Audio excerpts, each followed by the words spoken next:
सर्वांना नमस्कार. नमस्कार. आज आपण दैनिक दिव्य मराठी जळगाव आवृत्ती विघ्नहर्ता गणेश उत्सव मंडळ अंतर्गत सांस्कृतिक कार्यक्रमांची ऑनलाईन मेजवानी या कार्यक्रमाअंतर्गत आज आपण राज्यस्तरीय कवी संमेलन हा एक बहारदार कवी संमेलनाचा कार्यक्रम ऑनलाईन काव्य रसिकांसाठी उपलब्ध करून दिलेला आहे. दैनिक दिव्य मराठी गणेशोत्सवादरम्यान विविध प्रकारचे उपक्रम सातत्याने राबवत आहेत. आपण रोज दैनिकात प्रसिद्ध होणाऱ्या बातम्यांद्वारे आपण ते वाचतच आहात.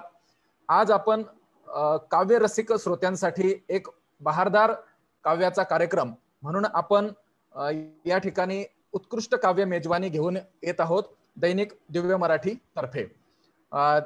सुरुवातीला मी अगदी सर्व कवींचं या ठिकाणी शब्दसुमनाने स्वागत करतो. आदरणीय कवी अशोक कोतवाल सर जळगाव, आदरणीय कवी प्रशांत मोरे सर मुंबई, आदरणीय कवी नितीन देशमुख सर अमरावती, आदरणीय कवी विष्णू थोरे सर चांदवळ आणि आदरणीय कवी भरत दौंडकर सर निमगाव माळुंगी या सगळ्या कवींच्या सोबत संवाद घडवून आणण्यासाठी एक उत्कृष्ट संवादक म्हणून मी आमंत्रित करतो आदरणीय दुर्गेश सोनार सर. या सगळ्यांना या ठिकाणी आपण एकत्रितपणे ऐकणार आहोत आणि या संपूर्ण कार्यक्रमाची सूत्रे दुर्गेश सोनार सर यांच्याकडे सोपवण्याच्या आधी 2 मिनिटं मी दैनिक दिव्य मराठी जळगाव आवृत्तीचे deputy news editor Shri Anandabhau Patil यांना विनंती करतो की त्यांनी आपल्याशी 2 मिनिटं सुसंवाद साधावा आणि आपल्या या काव्य संमेलनाची सुरुवात करावी. आदरणीय श्री आनंदाभाऊ पाटील.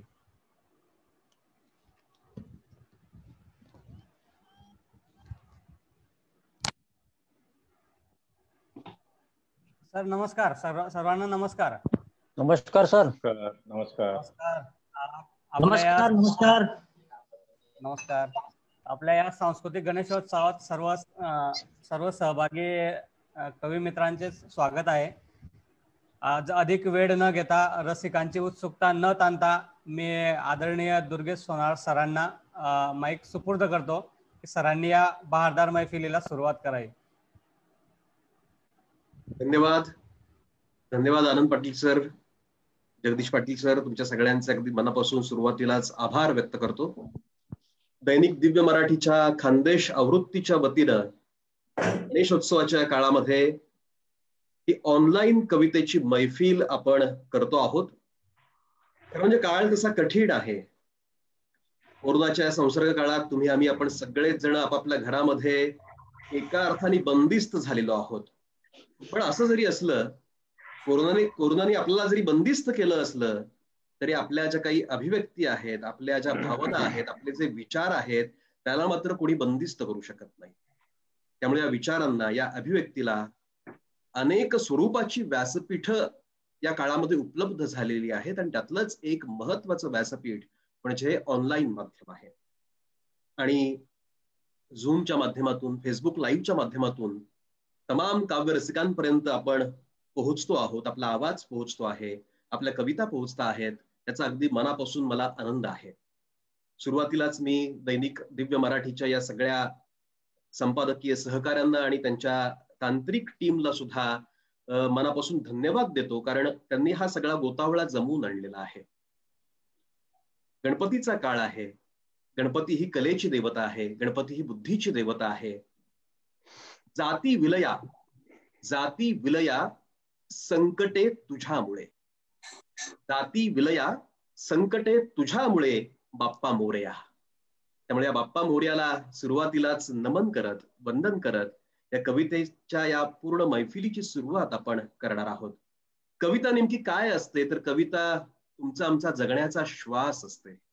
एकूणच हा सगळा जो प्रकार आहे, हा सगळा जो प्रवाह आहे, हा प्रवाह लोकल ते ग्लोबल असा आहे. त्यामुळे या लोकल ते ग्लोबल जगण्याची कविता तुमच्या समोर आता आम्ही घेऊन येतो आहोत.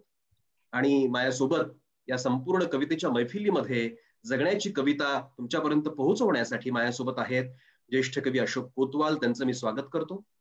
माझा मित्र गझलकार नितीन देशमुख, त्याचंही मी स्वागत करतो. माझा मित्र भरत दौंडकर याचंही स्वागत करतो. विष्णू थोरे याचंही मी स्वागत करतो. प्रशांत मोरे जर सहभागी झाले असतील तर त्यांचंही आत्ताच स्वागत करतो. या सगळ्यांच्या सोबतीनं हा कवितेचा काफिला आपण पुढे न्यायचा आहे. तर कविता नेमकी काय असते तर काळजाने सोसलेले वार असते कविता. काळजाने सोसलेले वार असते कविता, आतून आतून जुळलेली तार असते कविता. काळजाने सोसलेले वार असते कविता, आतून आतून जुळलेली तार असते कविता. आभाळ येतं भरून आणि सर सर मोकळी होते. आभाळ येतं भरून आणि सर सर मोकळी होते. ओली चिंब होते माती, धुंद फुंद पाकळी होते. नव बीज रुजवणारी धार असते कविता, आतून आतून जुळलेली तार असते कविता. त्यामुळे ही सगळी जुळलेली तार तुमच्यापर्यंत पोहोचवण्यासाठी माझ्यासोबत हे सगळे माझे कवी मित्र आहेत. सुरुवातीलाच या कवी संमेलनाची सुरुवात करण्यासाठी आमचा गोड गळ्याचा गायक कवी गझलकार नितीन देशमुख यांना मी विनंती करणार आहे की त्यांनी या कवितेच्या मैफिलीची बहारदार सुरुवात त्यांच्या सुंदर अशा आवाजाने करावी. वसंत इज कमिंग सून नावाचा कविता संग्रह नितीन देशमुख यांचा प्रसिद्ध आहे. विदर्भातनं ते आलेले आहेत, पण त्यांच्या एकूणच कविता या मराठी रसिकांच्या मनावरती गारूड करणाऱ्या आहेत. नितीन देशमुख. धन्यवाद दुर्गेश दादा. दिव्य मराठीच्या तमाम आयोजकांचे मनापासून आभार मानतो. मित्र हो, पत्रकारितेच्या माध्यमातून आपण सगळे समाजामध्ये काम करता. पत्रकारिता अत्यंत सशक्त आणि महत्वाचं माध्यम आहे लोकशाहीमध्ये, असं मी समजतो. माझा एक शेर आहे की इतका साधा शब्द नसे हा पत्रकारिता, इतका साधा शब्द नसे हा पत्रकारिता, व्यवस्थेसही घालायाची लगाम असते. आणि व्यवस्थेला लगाम घालण्याचं काम आपण दिव्य मराठीच्या या पत्रकारितेतून करता. आपल्या सर्वांचं अभिनंदन करतो. मला इथं आपण आमंत्रित केलं त्याबद्दल आपल्या सर्व आयोजकांचे मनापासून आभार मानतो.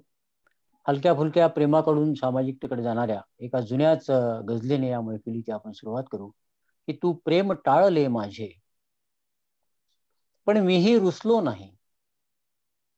तू प्रेम टाळले माझे पण मीही रुसलो नाही. तेव्हापासून मनापासून कधीच हसलो नाही. उगाच घेते नाव सखे तू माझे का प्रेमाने, उगाच घेते नाव सखे तू माझे का प्रेमाने. डाळिंबाच्या ओठावरती कडुलिंबाचे गाणे. डाळिंबाच्या ओठावरती कडुलिंबाचे गाणे. घर हृदयाचे सोडून गेली असे वाटले तेव्हा, घर हृदयाचे सोडून गेली असे वाटले तेव्हा. मधमाशांच्या पोळ्यामधुनी मकरंदाचे जाणे. डाळिंबाच्या ओठावरती कडुलिंबाचे गाणे. तुझ्या अंगणी आम्रतरूचा, तुझ्या अंगणी आम्रतरूचा मोहर फुलला असता. तुझ्या अंगणी आम्रतरूचा मोहर फुलला असता. तुला कशाला हवीत आता निवडुंगाची पाने. डाळिंबाच्या ओठावरती कडुलिंबाचे गाणे. ती हृदयाची चोरी करते, ती हृदयाची चोरी करते. आज माझे दुःखही हुरळून गेले. दुर्गेदास शेरसून भरत. आज माझे दुःखही हुरळून गेले. दोन अश्रू लोचनी तरळून गेले. ऐकला आवाज हिमी पाकळ्यांचा. फूल माझ्या एवढे जवळून गेले. ती हृदयाची चोरी करते आळ उगा का घेता. ती हृदयाची चोरी करते आळ उगा का घेता. दोष न देता सांभाळावे काळीज ज्याचे त्याने. डाळिंबाच्या ओठावरती कडुलिंबाचे गाणे. माणूस गेला चंद्रावरती. माणूस गेला चंद्रावरती. शेजाऱ्याला भुलला. माणूस गेला चंद्रावरती. शेजाऱ्याला भुलला. बंद घरांच्या समोर उरली नुसती पादत्राणे. डाळिंबाच्या ओठावरती कडुलिंबाचे गाणे. एक नवा अंदाज बांधतो. एक नया शेर आहे. एक नवा अंदाज बांधतो मी तुमच्या साक्षीने. एक नवा अंदाज बांधतो मी तुमच्या साक्षीने. धर्माखाली दडली असतील विज्ञानाची पाने. डाळिंबाच्या ओठावरती कडुलिंबाचे गाणे. आणि अत्यंत महत्वाचा शेर की चित्र काढताना काळजी घ्या गुरुजी हेडमास्टर म्हणाले. चित्र काढताना काळजी घ्या गुरुजी हेडमास्टर म्हणाले. निळा रंग भगव्या रंगात मिसळू देऊ नका. चित्र काढताना काळजी घ्या गुरुजी हेडमास्टर म्हणाले. निळा रंग भगव्या रंगात मिसळू देऊ नका आणि हिरवा फक्त बॉर्डर पुरताच वापरला. मुले पटांगणावर प्रतिज्ञा म्हणत होती. भारत माझा देश आहे. सारे भारतीय माझे बांधव आहे. मी रक्ताचे 4 नमुने. मी रक्ताचे 4 नमुने मिसळून घेतो आता. मी रक्ताचे 4 नमुने मिसळून घेतो आता. हिंदू मुस्लिम शीख ईसाई शोधा ज्याचे त्याने. डाळिंबाच्या ओठावरती कडुलिंबाचे गाणे. उगाच घेते नाव सखे तू. उगाच घेते नाव सखे तू माझे का प्रेमाने. डाळिंबाच्या ओठावरती कडुलिंबाचे गाणे. कडुलिंबाचे गाणे. कडुलिंबाचे गाणे. धन्यवाद. क्या बात है नितीन, क्या बात है. बहुत बढिया. फार सुंदर. कवी संमेलनाची या मैफिलीची सुरुवात ज्या पद्धतीने व्हायला पाहिजे होती त्याच पद्धतीने नितीनने केलेली आहे. आणि तुम्हा सगळ्यांना आता अंदाज आला असेल की कशा स्वरूपाचा हा सगळा सूर कवितेचा आता येत्या काळातला पुढच्या एकूण या मैफिलीतला असेल हे तुमच्या लक्षात आलंच असेल. जो संदर्भ नितीनच्या कवितेमध्ये आला की माणूस कसा एकूण रंगारंगांना महत्व देत चाललेला आहे, पण माणसाचे अंतरंग कधी आपण ओळखणार आहोत हाही प्रश्नच आहे. तो विचार, जो थॉट नितीन देशमुख यांनी त्यांच्या एका शेरामध्ये मांडला, तोच विचार हायकू मध्ये कसा येतो पहा की रंगारंगात माणूस विभागला. रंगारंगात माणूस विभागला बेरंग झाला. रंगारंगात माणूस विभागला बेरंग झाला. त्यामुळे कोणत्या रंगाला महत्व द्यायचं हे आपण ठरवायचं आहे. कारण शेवटी रंग देणारे रंगारे आपल्या अवतीभोवती खूप सारे आहेत, पण आपल्या अंतरंगाचा जो काही आवाज आहे तो आपण कधी ओळखणार हाही खरं म्हणजे महत्वाचा मुद्दा आहे. आणि याच सगळ्या विषयाला पुढे नेण्यासाठी खरं म्हणजे हा सगळा काळ मी जो मगापासून जे म्हणतोय की कोरोनाचा काळ आहे आणि सगळीकडे नुसताच दलबला आहे. आणि कोणीच कसे बोलत नाही असा प्रश्न खरं म्हणजे आपल्या समोर निर्माण होतो. तुमच्या लक्षात आलं असेल की मी आता कोणाला बोलवणार आहे. मराठीमधले ज्येष्ठ कवी की ज्यांच्या कविता आम्ही अगदी आमच्या कळत्या वयापासून वाचत आलो, ते अशोक कोतवाल यांना मी आता विनंती करणार आहे की त्यांनी आपली कविता आपल्या समोर ठेवावी. पण त्याच्या आधी त्यांच्याच कवितेच्या काही ओळी की ज्या मला अतिशय आवडतात, त्या असं लिहितात त्यांच्या कवितेमध्ये की मी बोलावं की बोलू नये, मी बोलावं की बोलू नये असा एक तर्कही आहे अनेकांमध्ये. मी बोलावं की बोलू नये असा एक तर्कही आहे अनेकांमध्ये. वाटतो मी कुणाचा एक मिशन, वाटतो मी कुणाचा एक मिशन, तर कुणाला त्यांचाच एक मतवादी. पण ते काहीही असो, पण ते काहीही असो, मी बोलतो आणि बोलतच राहीन चित्ताची धुळधाण करणाऱ्या माझ्या या समकालाविषयी, माझ्या या समकालाविषयी.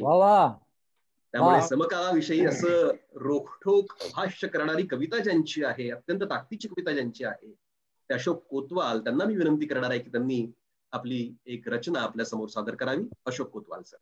कोतवाल सर, वा. नमस्कार रसिक मित्र. कविता आहे, शीर्षक कवितेचं गरीब करून टाकणं. चार चौघात चालत असताना नेमकं आपल्या चपलेचं तुटून जाणं किती गरीब करून टाकतं आपल्याला. चार चौघात चालत जात असताना नेमकं आपल्या चपलेचं तुटून जाणं किती गरीब करून टाकतं आपल्याला. अशा किती घटना घडतात किरकोळ किरकोळ, ज्या आपल्याला एका क्षणात गरीब करून टाकतात. अशा किती घटना घडतात किरकोळ किरकोळ, ज्या आपल्याला एका क्षणात गरीब करून टाकतात. जसं अचानक घरातले लाईट जाणं, पाहुणे असतानाच नेमकं टाकीतलं पाणी संपून जाणं, अथवा आपली गाडीच सुरू न होणं. जसं अचानक घरातले लाईट जाणं, पाहुणे असतानाच नेमकं टाकीतलं पाणी संपून जाणं, अथवा आपली गाडीच सुरू न होणं गरीब करून टाकतं आपल्याला. काहीतरी ट्रेन सारखं धडधडत जात असतं डोक्यातून, काहीतरी ट्रेन सारखं धडधडत जात असतं डोक्यातून. आपण कुणाला तरी कोसत असतो, आपण कुणाला तरी कोसत असतो. हे कोसणं ही किती गरीब करून टाकतं आपल्याला. हे कोसणं ही किती गरीब करून टाकतं आपल्याला. हे गरीब करून टाकलेलं लोक बघत असतात तेव्हा किती भयंकर वाटू लागतं आपलं असणं. हे गरीब करून टाकलेलं लोक बघत असतात तेव्हा किती भयंकर वाटू लागतं आपलं असणं. पण जे मुळातच गरीब आहेत, जे मुळातच गरीब आहेत, त्यांना हे असं काही नेमकं काय करून टाकत असेल, त्यांना नेमकं हे असं काही काय करून. वा वा वा वा वा, क्या बात, क्या बात आहे कोतवाल सर. खूप छान, खूप छान. वा सर, वा कोतवाल सर, क्या बात आहे.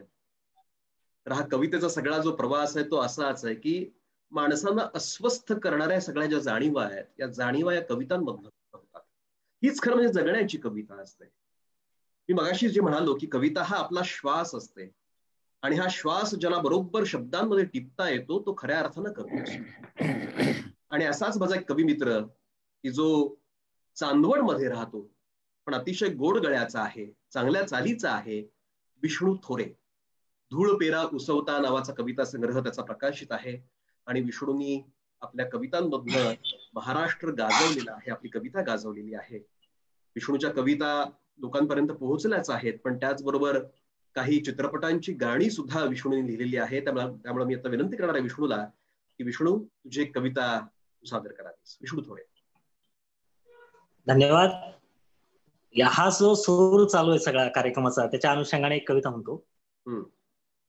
मुक्या मुक्याने वाढत गेले किती दुरावे, मुक्या मुक्याने वाढत गेले किती दुरावे, तूही तिकडे मीही इकडे किती झुरावे.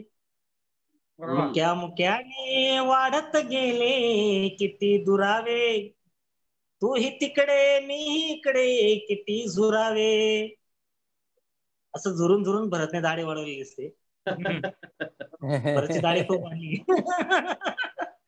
मुक्या मुक्याने वाढत गेले किती दुरावे, तूही तिकडे मीही इकडे किती झुरावे. चिखल होतो चर्चा होते रुसतो पाऊस, वा वा वा. चिखल होतो चर्चा होते रुसतो पाऊस, तू अफवांच्या नदी किनारी नको जाऊस.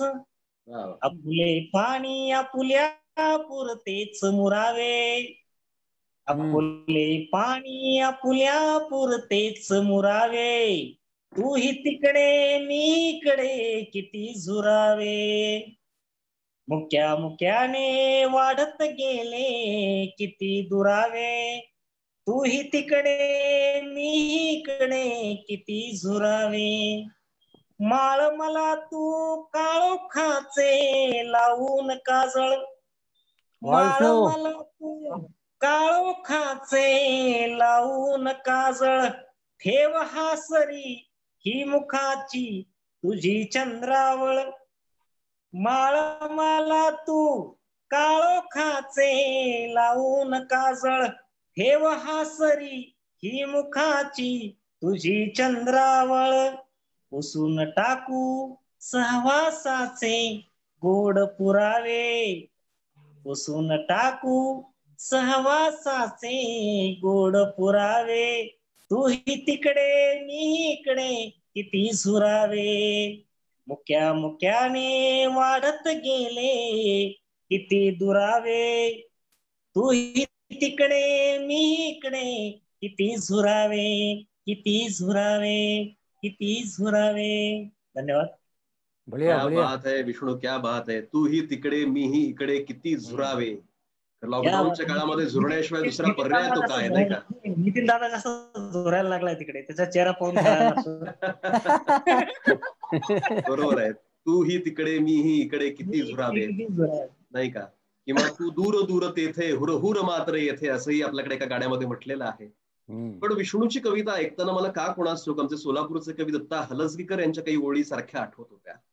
दत्ता हलसगीकर एका ठिकाणी असं लिहितात की तुझ्यापाशी काही जरा मला सांगायचे होते, तुझ्यापाशी काही जरा मला सांगायचे होते, तुलाही द्यायचे होते मलाही घ्यायचे होते.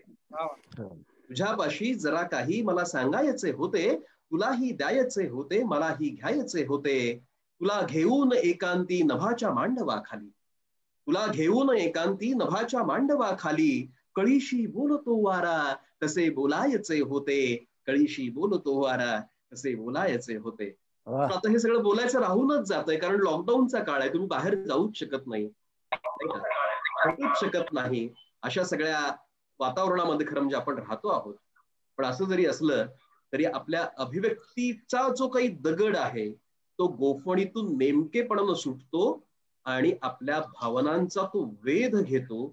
अशीच कविता ज्याची आहे, अगदी गोळीबंद कविता ज्याची आहे, तो माझा कविमित्र भरत दौंडकर. आता याला मी विनंती करणार आहे, गोफणीतून निसटलेला दगड या कविता संग्रहामुळं संपूर्ण मराठी सारस्वतामध्ये ज्यांना अक्षरशः गोंधळ घातला, चांगल्या अर्थाने म्हणूया आपण, नाही का, अशा भरत दौंडकराला विनंती करणार आहे की त्यांनी आपली एक रचना आपल्या समोर पेश करावी. भरत.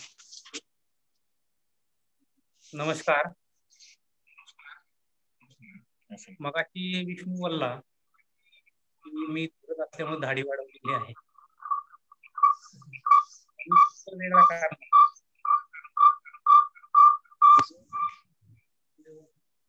एक प्रश्न फार हॅशटॅग झाला, कटप्पा ने बाहुबली को क्यों मारा.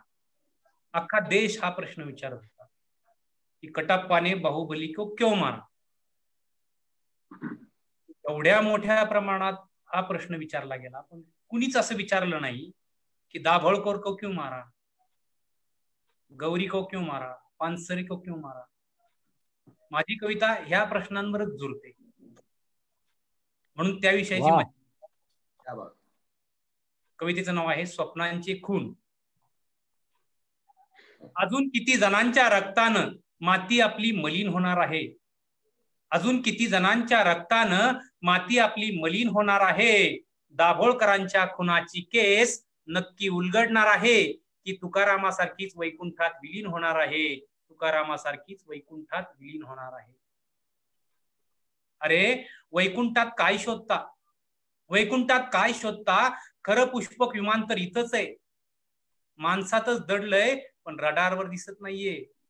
अजून पण लिंबू मिरच्यांनीच झाकले अंबर, अजून पण लिंबू मिरच्यांनीच झाकले अंबर, त्याला काळ्या भावल्यांचं झुंबर आहे.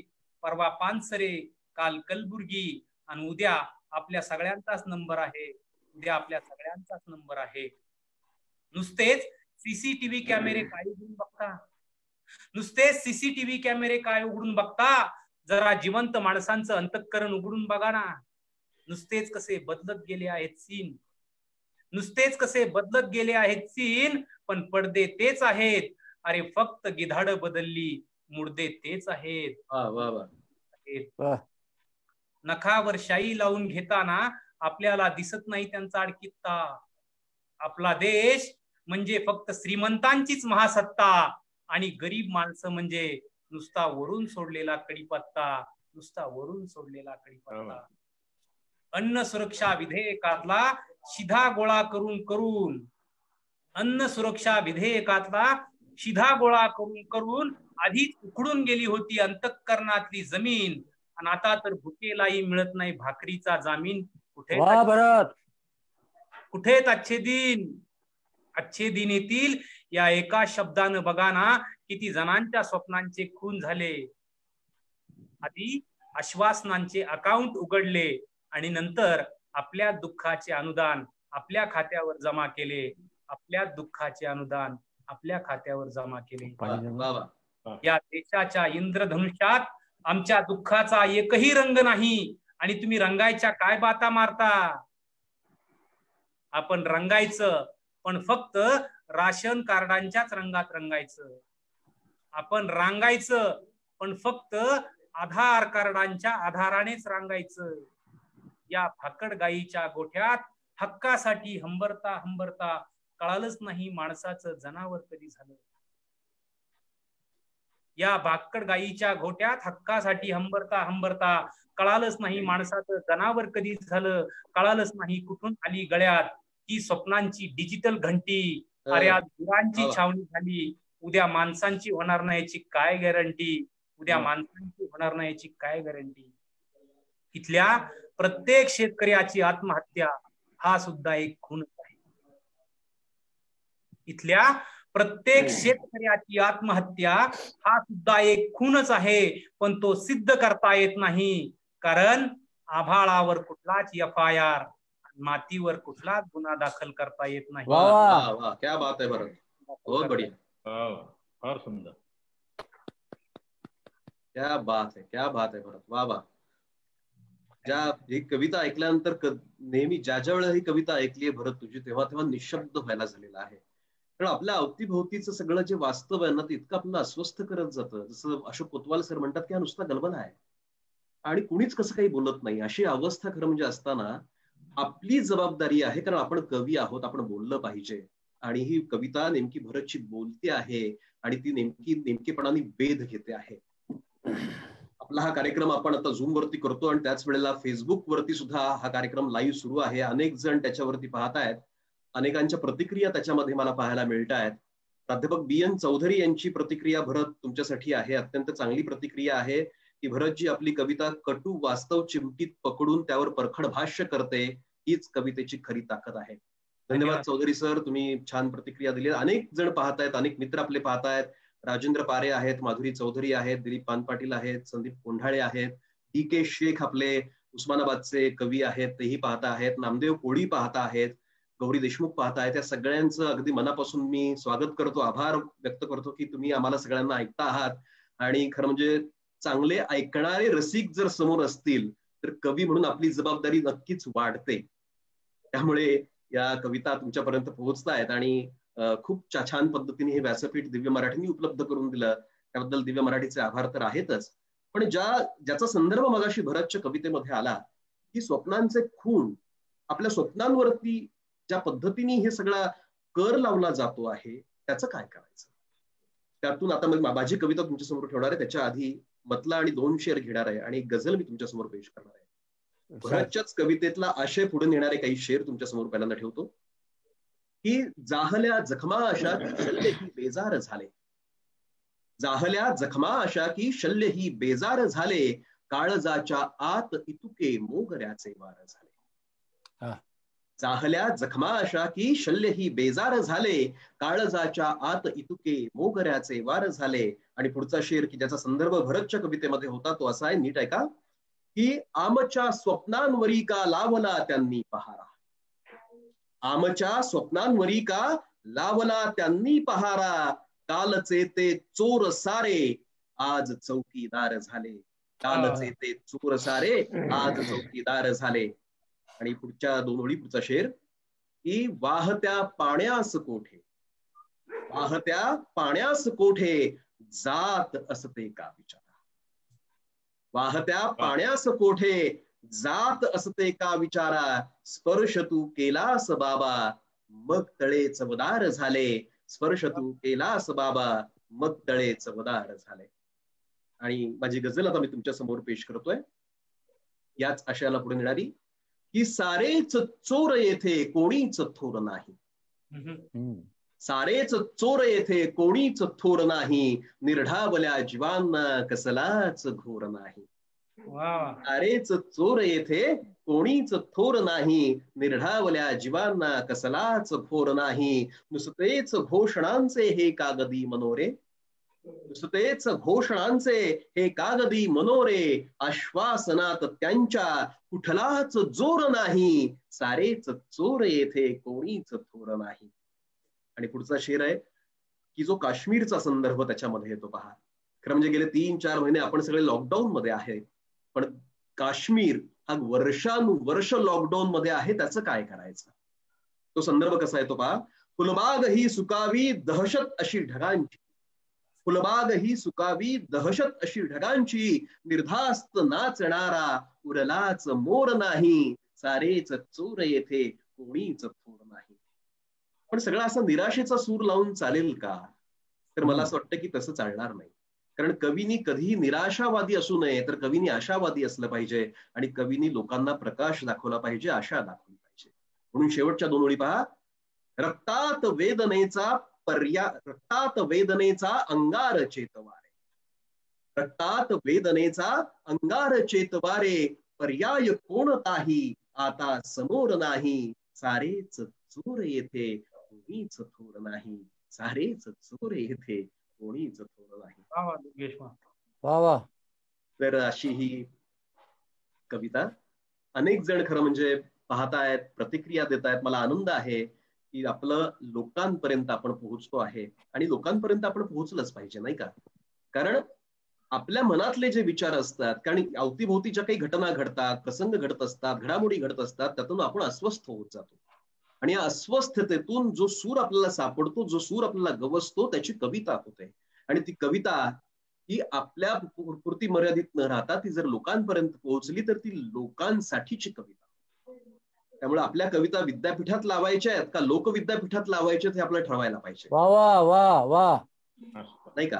त्यामुळे विद्यापीठात जरी आपली कविता लागली नाही तरी आपल्याला हरकत नाही, पण लोकांच्या विद्यापीठामध्ये, लोकविद्यापीठामध्ये ही कविता वर्षानुवर्ष नव्हे पिढ्यानपिढ्या वास्तव्य करून राहील असा माझा विश्वास आहे. आणि याच कवितेचा पुढचा धागा घेऊन मी पुन्हा एकदा आमंत्रित करणार आहे माझा कविमित्र नितीन देशमुख यांना. नितीन, तुझे एक रचना. दुर्गेश यांच्या कवितेमध्ये आश्वासनांचे मनोरे असा एक संदर्भ आला. मला एक शेर आठवला, माझ्या काही ओळी आठवल्या की निघतात संसदेतून गाडी भरून स्वप्ने, निघतात संसदेतून गाडी भरून स्वप्ने, रस्त्यामध्येच जाती का विरघळून स्वप्ने. वा वा वा वा वा. आणि आले विमान आले, हम्म. आश्वासने उतरली. क्या बात आहे. आले विमान आले, आश्वासने उतरली, गेली उडून आमच्या गावावरून स्वप्ने.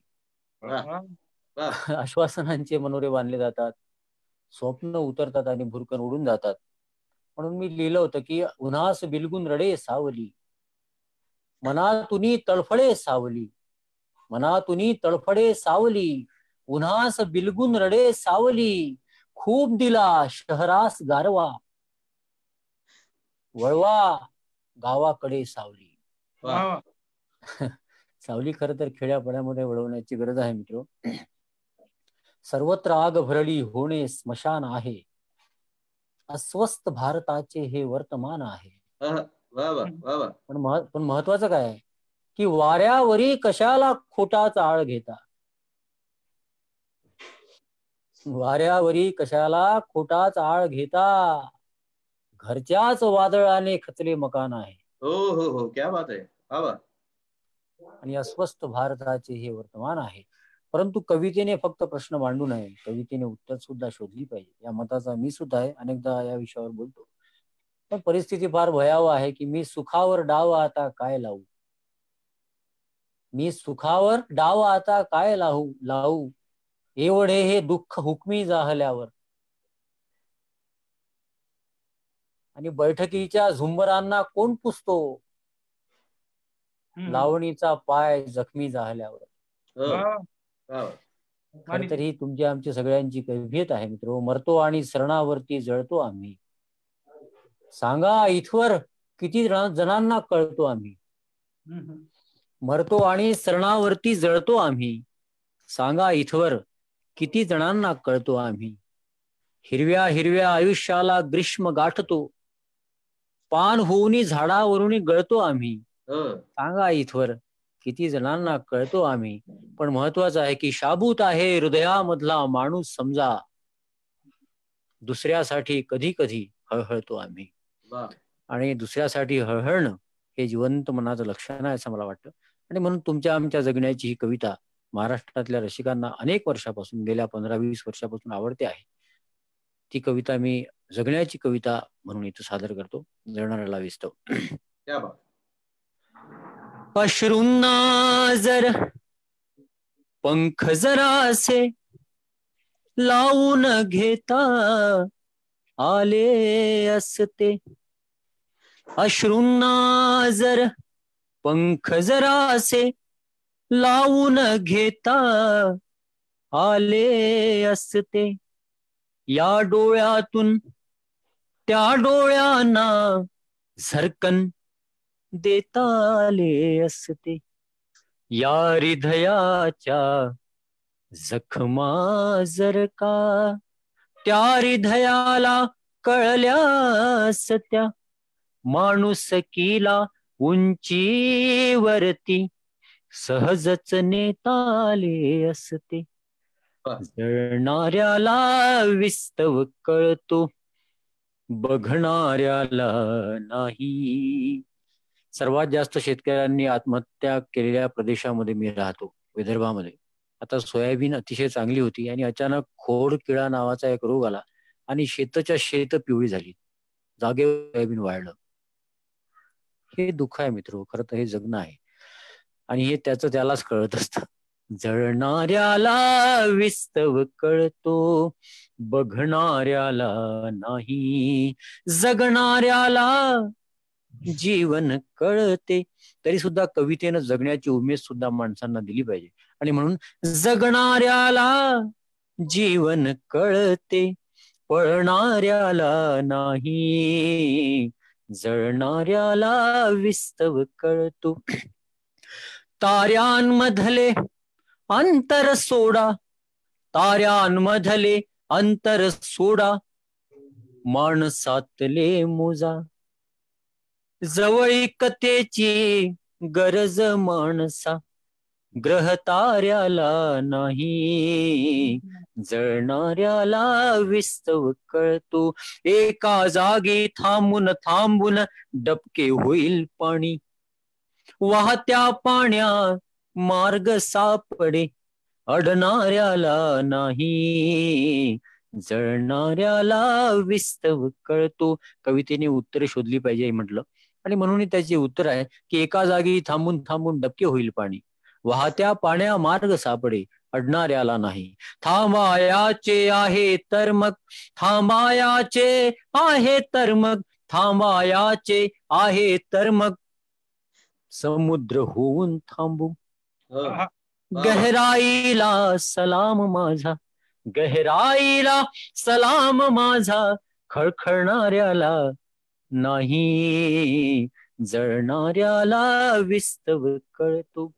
वेल म्हणाली कळीस बाई, इतुके असू दे ध्यानी, लाख दिवाने फुलणाऱ्याला, गळणाऱ्याला नाही, जळणाऱ्याला विस्तव कळतो.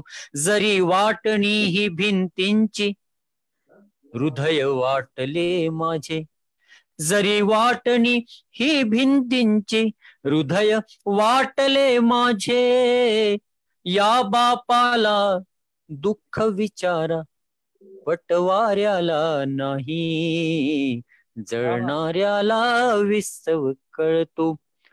रोज घेतली तरीही त्याला दारू कळली नाही. गझलमध्ये हजल सुद्धा एक प्रकार आहे, हा एक हजलचा शेर म्हणून, एक खुसखुशीत शेर. रोज घेतली तरीही त्याला दारू कळली नाही, दारू कळली विकणाऱ्याला, पडणाऱ्याला नाही, जळणाऱ्याला विस्तव कळतो.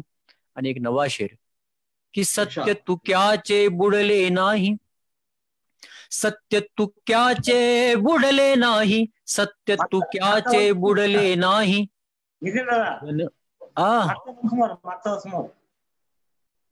हॅलो, मागचा share once more. Okay okay Vishnu. क्या बात आहे.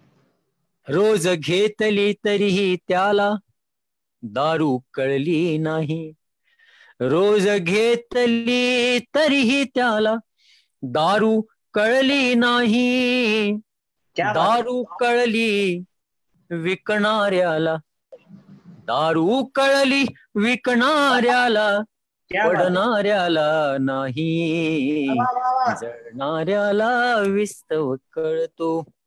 सत्य तुक्याचे बुडले नाही, जनगंगेच्या डोही,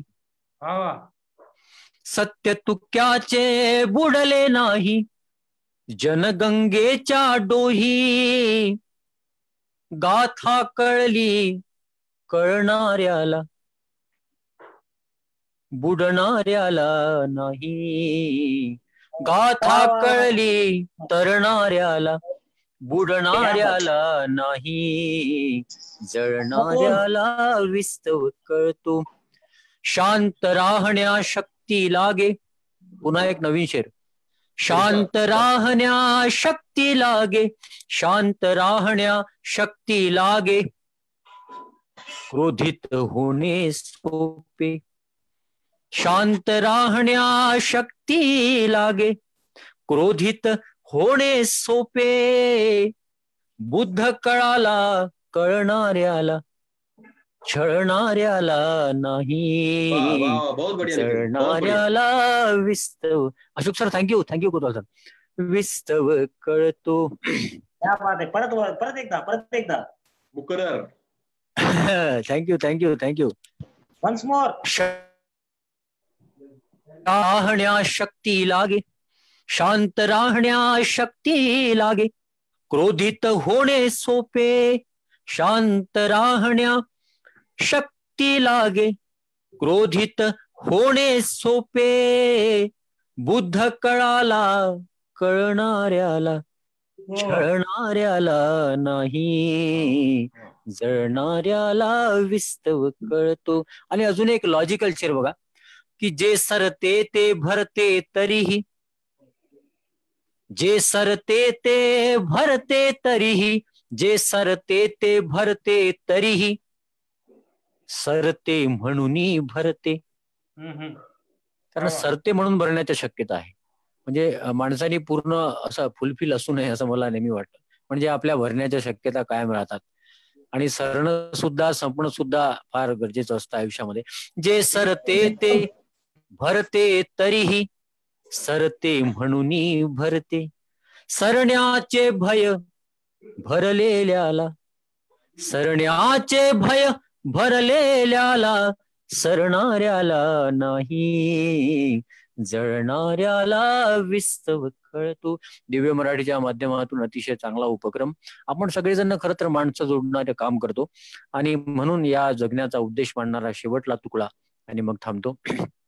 जात्यामध्ये जीव देऊनी, जात्यामध्ये जीव देऊनी, घास मुखी जो देतो, जात्यामध्ये जीव देऊनी, घास मुखी जो देतो, त्या दाण्याला जीवन कळते. जात्यामध्ये जीव देऊनी, घास मुखी जो देतो, त्या दाण्याला जीवन कळते, त्या दाण्याला जीवन कळते. दळणाऱ्याला नाही, जळणाऱ्याला विस्तव कळतो, बघणाऱ्याला नाही, जगणाऱ्याला जीवन कळते, पळणाऱ्याला नाही, पळणाऱ्याला नाही, पळणाऱ्याला नाही. थँक्यू. क्या बात है नितीन, बहुत बढ़िया, बहुत बढ़िया. खरं म्हणजे नितीनची ही जी गझल आहे ही पूर्ण महाराष्ट्रात अतिशय गाजलेली गझल आहे. पण ज्या ज्या वेळेला ही गझल आपण त्याच्याकडनं ऐकतो त्या वेळेला त्यातल्या प्रत्येक शेराचे जे अर्थ आहेत ना ते नव्यानं गवसत जातात असं मला वाटतं. म्हणजे शांत राहण्यासाठी जो संयम लागतो त्याची जी एकूण मांडण्याची पद्धत आहे ना, पहा तो काय म्हणतोय की शांत राहण्या शक्ती लागते. हा, शांत राहण्या शक्ती लागे, क्रोधित होण्या नाही. क्रोधित होणे सोपे. हा, क्रोधित होणे सोपे नाही का. त्यामुळे बुद्ध होणं फार अवघड आहे. हे अतिशय मोजक्या शब्दात आणि नेमक्या शब्दामध्ये नितीननी सांगितलेलं आहे. होता येते बरेच काही, बुद्ध बरोबर. होणे कठीण आहे. बुद्ध होणे कठीण आहे. खूप खूप खूप जणांच्या खरं म्हणजे प्रतिक्रिया येत आहेत, माझ्यापर्यंत पोहोचत आहेत. संदीप कोंढाळे यांची खूप छान प्रतिक्रिया आपल्या सगळ्यांसाठी आहे. संदीप कोंढाळे, तुमचे धन्यवाद. तुम्ही असं म्हणताय की आज महाराष्ट्रामधील दिग्गज कवींची कॅबिनेट भरली आहे असे वाटत आहे. मंत्र्यांचीच फक्त कॅबिनेट भरते असं नाही, तर कवींची सुद्धा कॅबिनेट भरते. कोंढाळे, तुमच्या प्रतिक्रियेबद्दल. प्रदीप इक्कर पाहतायत, आपले माझा खूप आवडता कवी मित्र जितेंद्र लाड पाहतो आहे. माधुरी चौधरींचा मगाशी मी उल्लेख केला. अरुणाताई कांबळे पाहत आहेत, गोपाळ रोकडे पाहत आहेत, बाळकृष्णही पाहत आहेत, गणेश फेगडे पाहत आहेत. खूप जणांच्या प्रतिक्रिया पोहोचत आहेत या फेसबुकच्या माध्यमातून. अनेक जणांनी प्रतिक्रिया दिल्या. शेखर पटेल, तुमची ही प्रतिक्रिया पोहोचली, धन्यवाद. संदीप कोंढाळेंची खरं म्हणजे विष्णू तुझ्यासाठी फरमाईश आहे की आज हुरहुर लावतो जीवाला. नाही, ठीक आहे, तुमची प्रतिक्रिया पोहोचली. राजेंद्र जावळे सुद्धा पाहतायत. अनेकांच्या प्रतिक्रिया पोहोचतायत मला आणि फेसबुकवरती अनेक लोक पाहतायत. खरं म्हणजे दिव्य मराठीच्या माध्यमातून एक वेगळं व्यासपीठ आपल्याला मिळालेलं आहे आणि या माध्यमातून आपण कवितेच्या ज्या काही वेगवेगळे आशय आहेत, वेगवेगळे विषय आहेत ते लोकांपर्यंत पोहोचवण्याचा प्रयत्न करतोय. त्यात पुन्हा एकदा अशोक कोतवाल सरांना विनंती करणार आहे, पण त्याच्या आधी ज्याचा उल्लेख करा म्हणजे नितीनच्या कवितेमध्ये, गझलेमध्ये आला, जो आशय त्याचा होता, ते ऐकत असताना कवी संजीवांच्या काही ओळी मला आठवल्या. सोलापूरचे कवी संजीव ते एके ठिकाणी असं लिहितात की चंद्र सारे थंड झाले, सूर्य आता पेटवा. चंद्र सारे थंड झाले, सूर्य आता पेटवा. सूर्य तर पेटू शकेना, माणसांना पेटवा. आता यात माणसांना पेटवायचं कशासाठी पेटवायचं आहे, तर माणसांना पेटवायचं याचा अर्थ माणसाचा अंतराग्नी जो आहे तो आपल्याला चितवायचा, तो आपल्याला पेटवायचा आहे. आणि मला असं वाटतं की आपल्या ज्या कविता आहेत, आपले जे शब्द आहेत. सर, हा बोला बोला विष्णू. तुमची उद्या नाही कधी? हा, माझी म्हणतो मध्ये म्हणतो. Okay okay. कोतवाल सरांची झाल्यानंतर मी माझी म्हणेन. हा, तर माणसांना पेटवणं याचा अर्थ काय, तर आपले जे शब्द आहेत त्या शब्दांनी माणसाच्या भावना पेटवणं. माणसाचा अंतराग्नी पेटवणं हे आपल्याला अपेक्षित आहे. समाज जागा करणं हे आपल्याला अपेक्षित आहे. आणि मला असं वाटतं की आत्ताची समकाळातली मराठी कविता याच नेमक्या प्रश्नाचा वेध घेत माणसाला जाग करत आलेली आहे. अशीच जागा करणारी कविता ज्यांची आहे ती अशोक कोतवाल सरांची कविता आहे. मी त्यांना विनंती करणार आहे की त्यांनी आपली एक कविता आपल्यासमोर पेश करावी. अशोक कोतवाल सर. मित्र हो, यावर्षी कोरोनामुळे लाखो वारकरी पंढरपूरला जाऊ शकले नाहीत, पण मी मात्र मनाने भटकून आलो. कवितेचं शीर्षक आहे विठ्ठल आणि वीट. चंद्रभागेच्या वाळवंटात पहाटे पहाटे भटकत होतो एकटाच. म्हटलं येईल विठ्ठल इकडे फिरायला रखुमाईला घेऊन. चंद्रभागेच्या वाळवंटात पहाटे पहाटे भटकत होतो एकटाच. म्हटलं येईल विठ्ठल इकडे फिरायला रखुमाईला घेऊन. पण खूप वाट बघितली, पण विठ्ठल काही आलाच नाही. खूप वाट बघितली, पण विठ्ठल काही आलाच नाही. तडक देवळात गेलो तर विठ्ठल आपला उभाच कमरेवर हात ठेवून. तडक देवळात गेलो तर विठ्ठल आपला उभाच कमरेवर हात ठेवून. म्हटलं देवा,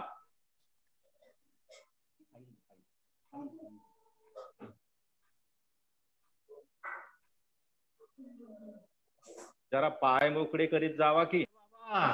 इतकी वर्षे वीट सांभाळली, समजा मी गेलो कुठे आणि दुसराच कोणी येऊन उभा राहिला विटेवर तर. विठ्ठल जरा हसला आणि म्हणाला, अरे बाबा, इतकी वर्षे वीट सांभाळली, समजा मी गेलो कुठे आणि दुसराच कुणीतरी येऊन उभा राहिला विटेवर तर. मला कळे ना विठ्ठलाला विटेचा एवढा मोह कसा. मला कळे ना विठ्ठलाला विटेचा एवढा मोह कसा. युगे 28 झाली तरी वीट आपल्याच ताब्यात असावी असं देवाला. युगे 28 झाली तरी वीट आपल्याच ताब्यात असावी असं का बरं वाटतं देवाला. मग डोक्यात जरा प्रकाश पडताच मी हसलो आणि म्हणालो. बरोबर आहे देवा, बरोबर आहे देवा. वीट गेली तर मग तुमचं अस्तित्व काय. वीट गेली तर मग तुमचं अस्तित्व काय. तुम्हाला लपलाप वीट. मी निघालो आता, मी निघाले आता. धन्यवाद. क्या बात आहे. आणि खरं म्हणजे अशोक कोतवाल सरांनी ही कविता म्हणून माझ्यासाठी एका अर्थाने मार्ग मोकळा करून दिलाय कवितेला. कारण ज्या पांडुरंगाचा उल्लेख झाला, ज्या विठ्ठलाचा उल्लेख झाला, ज्या रुक्मिणीचा उल्लेख झाला, ज्या वारकऱ्यांचा उल्लेख झाला, ते पंढरपूर माझं गाव. त्यामुळे जे शल्य वारकऱ्यांच्या मनामध्ये आहे की यावेळेसची वारी चुकली, माझ्याही मनामध्ये ते शल्य आहे. कारण पंढरपूर माझं गाव असल्यामुळं माझ्या गावाला काही यावेळेस मला जाता नाही आलं वारीला. पण आपला विठू आपल्या सोबतच आहे, आपल्या शब्दांमध्ये आहे, आपल्या कवितेमध्ये आहे. आणि कवितेच्या वेगवेगळ्या रूपातून हा विठ्ठल आपल्याला भेटत जातो अशी माझी धारणा आहे, नाही का. त्याच्यामुळे हा कवितेचा विठ्ठल आपण रसिकांपर्यंत पोहोचवण्याचा प्रयत्न करतोय, नाही का. त्यामुळे रसिकतेची पंढरी जर आपल्याला गाठायची असेल तर हा कवितेचा विठ्ठल आपल्याला पावला पाहिजे, नाही का. काय पंत विष्णू, बरोबर ना. रसिकतेची पंढरी जर आपल्याला गाठायची असेल, पंढरी आपल्याला जर गाठायची असेल तर कवितेचा विठ्ठल आपल्याला पावायला पाहिजे. म्हणून पंढरपूरच्या संदर्भातली एकूणच कवितेकडे पसायदान मारणारी कविता तुमच्या समोर ठेवतो माझी. माझ्या कवितेने गावी माझ्या गावाचीच गाणी, माझ्या कवितेने गावी माझ्या गावाचीच गाणी, शब्दातून या झरावे चंद्रभागेचे ते पाणी. माझ्या कवितेने गावी माझ्या गावाचीच गाणी, शब्दातून या झरावे चंद्रभागेचे ते पाणी. माझ्या शब्दांना लाभावा हरी कीर्तनाचा संग, माझ्या शब्दांना लाभावा हरी कीर्तनाचा संग. शब्द होता पुंडलिक सखा भेटे पांडुरंग. टाळ मृदुंग ऐकता देहभान हर पावे. टाळ मृदुंग ऐकता देहभान हर पावे, तसे माझ्या कवितेने वेड जीवास लावावे. साऱ्या अर्थनी शब्दांचे त्यात अद्वैत साधावे. साऱ्या अर्थनी शब्दांचे त्यात अद्वैत साधावे. माझ्या कवितेला भाग्य असे अनोखे लाभावे. माझ्या कवितेला भाग्य असे अनोखे लाभावे. त्यामुळं कवितेला जर असं अनोखं भाग्य लाभायचं असेल तर हा विठ्ठल आपल्याला पावला पाहिजे. त्यामुळे आपली पंढरी ही अक्षर पंढरी आहे आणि कवितेची वारी आपण अशीच अभंग ठेवूया. आणि हा जो काही संकट काळ आहे तो निघून जाईल. आणि आत्ताच आपण ऑनलाईन भेटतो आहोत, पण येत्या काळात मला असं वाटतं की परत आपले जे जाहीर कार्यक्रम आहेत, प्रकट कार्यक्रम आहेत, ते येत्या काळामध्ये सुरू होतील. त्यामध्ये मला काही शंका वाटत नाही. मी पुन्हा एकदा विनंती करणार आहे भरत दौंडकर याला की त्यांनी त्याची एक रचना आपल्यासमोर करावी. Bharat Daundkar. Local to global. Local म्हणजे आपलं घर, आपला बाप. म्हणजे बैलावानी राबणारा बाप गाईवानी होता. बैलावानी राबणारा बाप गाईवानी होता. हात त्याचा खरबुडा पण आईवानी होता. आईवानी होता. दिसे फाटका तुटका लई अंगावर मळ. दिसे फाटका तुटका लई अंगावर मळ. बाप मळला म्हणून झाले लेकरू निर्मळ. झाले लेकरू निर्मळ. माझ्या नव्या वहीसाठी बाप भिजला घामानं. माझ्या नव्या वहीसाठी बाप भिजला घामानं. त्याची मळालेली बंडी मला ध्वजाच्या समान. मला ध्वजाच्या समान. ती लोकल माझ्या बापाने माझ्यासाठी जमीन ठेवली होती. ती माझ्या भागामध्ये आता माझी राहिलेली नाही. 1 प्लेट माती मुंबईला 1 किलो माती 10 रुपयांना विकत मिळते. त्या मातीची माझी ही ग्लोबल कविता. कवितेचं नाव आहे गोफ. गुंठा गुंठा जमीन विकून आज गोफ आली गळ्यात. गुंठा गुंठा जमीन विकून आज गोफ आली गळ्यात. पण 1 प्लेट मातीचा वास हुंगायला उद्या रक्त येईल डोळ्यात. उद्या रक्त येईल डोळ्यात. काळ्या आईच्या तळतळीचा हा दागिना किती दिवस जाईल. काळ्या आईच्या तळतळीचा हा दागिना किती दिवस जाईल. अरे हात सोन्याचा हार उद्या गळ्यातला फास होईल. उद्या गळ्यातला फास होईल. दुय्यम निबंधकाच्या कार्यालयात बहिणीचा हक्क सोड करून घेतला म्हणून मनातल्या मनात किती भयानक हसतो आपण. मनातल्या मनात किती भयानक हसतो आपण. अरे बापाचा अंगठा मिळावा म्हणून कधी कधी आईच ही कुंकू पुसतो आपण. कधी कधी आईच ही कुंकू पुसतो आपण. जन्माच्या सातबाऱ्यावर बोजा चढला काय आणि उतरला काय. बोजा चढला काय आणि उतरला काय. जित्या माणसांच्या काळजातच बघा ना इथं किती फेरफार झालाय. त्याच कागदाच्या तुकड्यांसाठी काळजाच्या तुकड्यांवर बघा ना इथं किती वेळा वार झालाय. मुळशी पॅटर्नच्या सिनेमात आपण पाहिलं काळजावर किती वेळा वार झालेला आहे. म्हणून म्हटलं नाळ तुटल्यानंतर पोटच्या लेकरांनीच मारावी आईच्या पोटावर लात. तसंच चाललंय ना आज. वंशाच्या दिव्यांनीच बघा ना विजवून टाकली आहे वंशाची वात. अरे सेज साठी पिळून पिळून आधी त्यांनी आपली दुभती गाय केली खाटी. सेज साठी पिळून पिळून आधी त्यांनी आपली दुभती गाय केली खाटी. आणि हिरवा शालू हिसकावून लवासाच्या लुगड्यानं आता काय भरता आमची ओटी. लवासाच्या लुगड्यानं आता काय भरता आमची ओटी. अरे सप्रातून बंगल्यात आणलं म्हणजे काय सेन सड्याचं पुनर्वसन केलं. मळालेलं अंग चकाचक कपड्यांनी झाकलं म्हणजे काय अंतःकरणावर पडलेल्या सुरकुत्यांचं जागतिकीकरण केलं. ज्या दिवशी आपल्या गावाचं टाऊन झालं, ज्या दिवशी आपल्या गावाचं टाऊन झालं त्याच दिवशी बघा ना माणसाचं मार्केट किती डाऊन झालं. माणसाचं मार्केट किती डाऊन झालं. अजून पण आपली भूक आहे. अजून पण आपली भूक आहे तशीच आहे. पण आपली भाकर बघा ना कशी चकाचक मॉल मधल्या काचेमध्ये करपून गेली. आभाळा एवढी होती आपली तहान ती सुद्धा एका बाटलीत झिरपून गेली. आता सायबर कॅफेत मांडीवर बसून चिमण्या पिल्लांनी आईला कसा मागायचा चुलीवरचा घास. आईला कसा मागायचा चुलीवरचा घास. अत्तराच्या बाटली सांगाना भरून ठेवता येतो का मातीचा वास. मातीचा वास. आता येऊ द्या कुणाचं पण राज्य, होऊ द्या कुणाची पण हवा. तुम्ही चंद्रावर जावा, तुम्ही मंगळावर जावा, तुम्ही पैशांचे पंख लावा, पण एक मात्र लक्षात ठेवा, उंच उंच उडायला जशी शिकवते माती, उंच उंच उडायला जशी शिकवते माती, खोल खोल गाडायला पण तिला नसते कुणाची भीती, तिला नसते कुणाची भीती. धन्यवाद. क्या बात आहे, क्या बात आहे. खोल खोल गाडायला पण तिला नसते कोणाची भीती. भरत वा वा वा. विष्णू, आता तू व्हिडिओ ऑन कर तुझा, कारण तुला कविता म्हणायची आता. अरे विष्णू तू दिस रे बाबा आम्हाला. विष्णूचं दर्शन सहजासहजी होत नाही लोकांना. हा, विष्णूचं दर्शन दुर्लभ झालंय, विष्णू दर्शन. कारण कसं आहे, जग सगळं विष्णूमय आहे. खरं म्हणजे विषाणूमय जग झालंय, पण आपण विष्णूमय व्हायला पाहिजे आपलं जग, नाही का? विष्णूमय जग वैष्णवांचा धर्म, वेद भ्रम अमंगळ, असं तुकाराम महाराज सांगून गेलेले आहेत. विष्णू थोड्याला आता विनंती करणार आहे, पण त्याच्या आधी जो उल्लेख खरं म्हणजे भरतच्या कवितेमध्ये आला की सायबरच्या ह्याच्यामध्ये बसून, सायबर कॅफेमध्ये बसून लोक कसे आता आभासी जगात वावरतात आणि आपली नाती सुद्धा कशी दुर्लभ होत चाललेली आहेत आणि एकूणच व्यवस्था कशी बदलत चाललेली आहे, याच्यावरती एक भाष्य करणारी कविता भरतने जी मांडली, त्याच आशयाची एक कविता तुमच्यासमोर ठेवतो आणि विष्णूकडे मी आता जाणार आहे.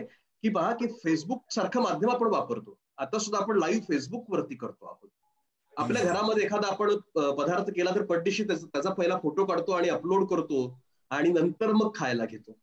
असं इतकं फेसबुक आपल्या घराघरामध्ये प्रत्येकाच्या फोनमध्ये सामावून राहिलं, नाही का? त्यामुळे या सगळ्याची कविता की फेसबुकाच्या वॉलवर दुष्काळाचा छानसा फोटो अपलोड करून, फेसबुकाच्या वॉलवर दुष्काळाचा छानसा फोटो अपलोड करून तो वाट बघत बसला कमेंटच्या पावसाची. फेसबुकाच्या वॉलवर दुष्काळाचा छानसा फोटो अपलोड करून तो वाट बघत बसला कमेंटच्या पावसाची. थोडस पेज रिफ्रेश केलं आणि बघतो तो काय, लाईक्स आणि कमेंटचा अक्षरशः धो-धो पाऊस. बघतो तो काय, लाईक्स आणि कमेंटचा अक्षरशः धो-धो पाऊस. खरंच किती सोशल होत चाललोय आपण या नेटवर्किंगच्या जमान्यात. खरंच किती सोशल होत चाललोय आपण या नेटवर्किंगच्या जमान्यात. सगळ्याच समस्यांवर आपण अशी मिळवू पाहतो ऑनलाईन उत्तर, सगळ्याच समस्यांवर आपण अशी मिळवू पाहतो ऑनलाईन उत्तर आणि चॅट करता करता करून घेतो आपल्याही संवेदनांचं ऍब्रिव्हिएशन, आणि करून घेतो आपल्याही संवेदनांचं ऍब्रिव्हिएशन. कम्प्युटरच्या छोट्याशा विंडोतून क्रिया प्रतिक्रियांचे उमटत जातात ग्रीन, ऑरेंज आणि आयडल आयकॉन्स. आता फेसबुक लाईव्ह सुरू आहे आणि अनेक असे बदाम बिदाम किंवा असे अंगठे सध्या वरती जात आहेत, नाही का? कम्प्युटरच्या छोट्याशा विंडोतून क्रिया प्रतिक्रियांचे उमटत राहतात ग्रीन, ऑरेंज आणि आयडल आयकॉन्स. भावना पोहोचवण्यासाठी उमटतात इमोकॉन्स, इमोजी. आता तर फेसबुकवरती अवतार पण आलेत आपले, नाही का? आपल्यासारखाच दिसणारा एक अवतार आपण त्याच्यामध्ये टाकू शकतो आणि आपल्या भावना पोहोचू शकतो. भावना पोहोचवण्यासाठी उमटतात इमोकॉन्स. कुणाशी चॅट करत राहतो आपण, कुणाशी चॅट करत राहतो आपण आणि ऑनलाईन सुखदुःखाच्या गोष्टी करत करत होत जातो ऑफलाईन आपल्या भोवतालच्या जगापासून, होत जातो ऑफलाईन आपल्या भोवतालच्या जगापासून. त्यामुळे या ऑनलाईन जगामध्ये, आभासी दुनियेमध्ये वावरताना आपल्या अवतीभोवतीचं जे वास्तव आहे ते ऑफलाईन होऊ देऊ नका, एवढीच काय ती विनंती खरं म्हणजे आपल्याला करायची आहे. आणि मला असं वाटतं की कविता त्याची जाणीव आपल्याला करून देते. विष्णूला विनंती करणार आहे, विष्णू तुझी एक छान कविता आता होऊ दे, नाही का? असं सगळं विषाणूंनी भारलेलं आता सध्याचं वातावरण असताना, विषाणूंनी ग्रस्त झालेलं वातावरण असताना विष्णूच्या कवितेनं जरा वातावरण प्रसन्न व्हायला पाहिजे, नाही का? त्यामुळे विष्णू थोरेला विनंती करणार आहे की त्यांनी त्याची एक रचना पेश करा. विष्णू की विषाणू? नाही, विषाणूंनी ग्रस्त पण विष्णूंनी प्रभावी.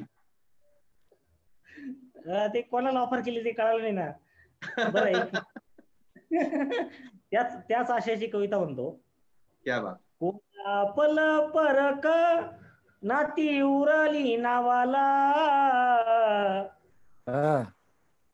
पल परक नाती उरली नावाला, साऱ्या ओळखीच्या वाटा गेल्या परक्या गावाला. कोणा पल परक नाती उरली नावाला, साऱ्या ओळखीच्या वाटा गेल्या परक्या गावाला, गोटा सोडून निघाल्या गाई चुकल्या रानात, गोटा सोडून निघाल्या गाई चुकल्या रानात, खोट्या मातीच्या बैलाला माय पूजते सणात, माझं माझं म्हणताना द्यावा रक्ताचा हवाला, माझं माझं म्हणताना द्यावा रक्ताचा हवाला, साऱ्या ओळखीच्या वाटा गेल्या परक्या गावाला. वा वा, क्या बात आहे. साऱ्या ओळखीच्या वाटा गेल्या परक्या गावाला. वा विष्णू, बहुत बढिया. त्या परिवर्तनावर मी असं लिहिलं होतं की बैलगाडीच्या चकाऱ्या बुजल्या, बैलगाडीच्या चकाऱ्या बुजल्या, रस्ते गाव पॉश झालं, बैलगाडीच्या चकाऱ्या बुजल्या, रस्ते गाव पॉश झालं, आणि गुदमरला श्वास घ्यायला आता शिमड पोरग व्हॉट्सअपला आलं. बैलगाडीच्या चकाऱ्या बुजल्या, रस्ते गाव पॉश झालं, आणि गुदमरला श्वास घ्यायला आता शिमड पोरग व्हॉट्सअपला आलं. शिकली हुकली पोरं नांगर हाती धरला नाही, शिकली हुकली पोरं नांगर हाती धरला नाही, डिजिटल झाले कार्यकर्ते आणि नेताच कोणी उरला नाही. शिकली हुकली पोरं नांगर हाती धरला नाही आणि डिजिटल झाले कार्यकर्ते, नेताच कोणी उरला नाही. लोकसभा राज्यसभा आता जत्रा नव्या भरू लागल्या. दिव्य मराठी ऐकताय का?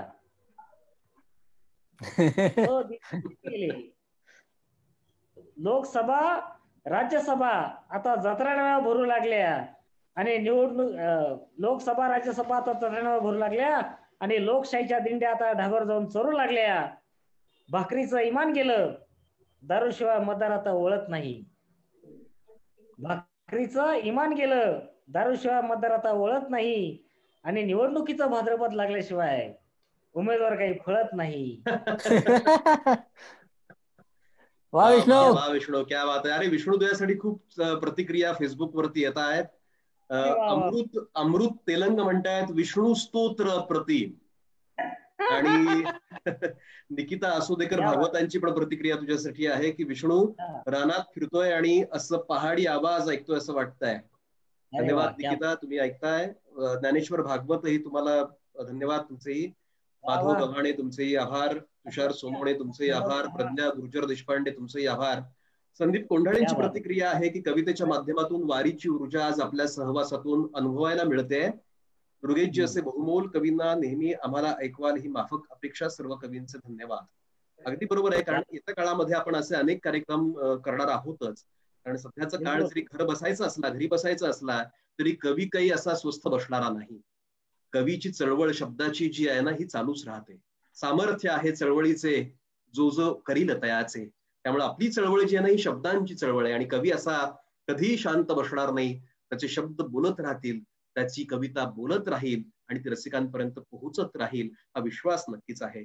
आणि दिव्य मराठीच्या या कार्यक्रमाच्या माध्यमातून खरं म्हणजे आपण सगळे रसिकांशी संवाद साधतो आहोत. अनेक जणांच्या प्रतिक्रिया पोहोचतायत आणि मला छान वाटतं आहे की लोक भरभरून दाद देत आहेत, रसिकांपर्यंत आपण पोहोचतोय. मी पुन्हा एकदा आता विनंती करणार आहे अशोक कोतवाल सरांना. आता मला वाटतं की जवळजवळ बऱ्यापैकी वेळ झालाय. जगदीश पाटील किंवा आनंद पाटील, अजून किती वेळ आपल्याला हे सत्र चालवायचं सांगू शकाल?